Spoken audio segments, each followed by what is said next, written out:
Simple ఇంగ్రీడియంట్స్తో హెల్తీగా కూర గుమ్మడికాయతో హల్వా తయారు చేస్తున్నానండి.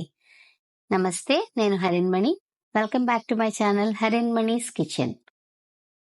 ఒక చిన్న గుమ్మడికాయని తీసుకుని మొత్తం తొక్కలంతా చెక్కి దాన్ని ముందుగా కోరుకుని ఉంచుకోవాలి. ఇప్పుడు ప్యాన్ వేడెక్కిన తర్వాత 2 టేబుల్ స్పూన్ల ఆవు నెయ్యి వేస్తున్నాను నేను. ఇందులో ముందుగా తురుము ఉంచుకున్న గుమ్మడి తురుము వేసుకోవాలి.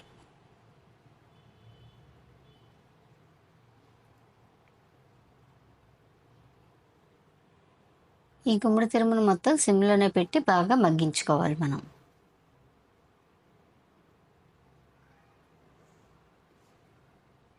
గుమ్మడికాయలో బీటా కెరోటిన్ చాలా ఎక్కువగా ఉంటుంది.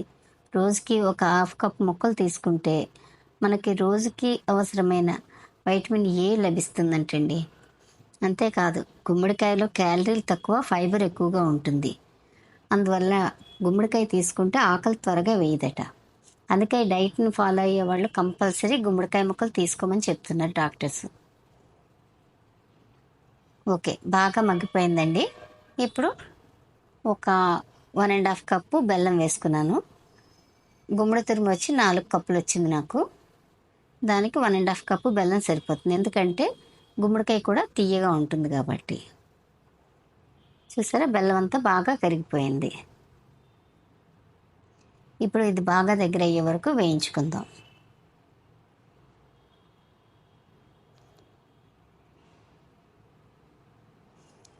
అంతేకాకుండానంటండి, గుమ్మడికాయలో వైటమిన్ సి, ఈ కూడా ఉంటుందంట, ఐరన్ కూడా ఉంటుందంట. ఇవన్నీ కూడా మన ఇమ్యూనిటీని పెంచడానికి బాగా ఉపయోగపడతాయంట.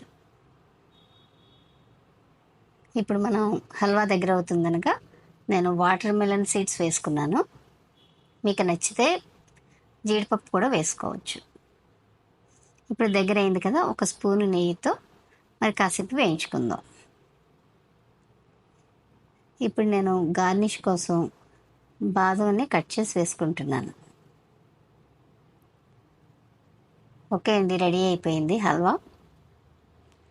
ఇప్పుడు ఈ హల్వాని మీరు కూడా మీ ఇంట్లో తయారు చేసి ఎలా ఉందో టేస్ట్ చేసి నాకు కామెంట్ చేయండి. నచ్చితే లైక్ చేయండి, అలాగే నా వీడియోని షేర్ చేయండి. నా ఛానల్ని సబ్స్క్రైబ్ చేసుకుని నోటిఫికేషన్స్ ఆన్లో ఉంచుకోండి. మరి మీరు రుచికరమైన వంటలతో మీ ముందుకు వస్తాను. Thanks for watching.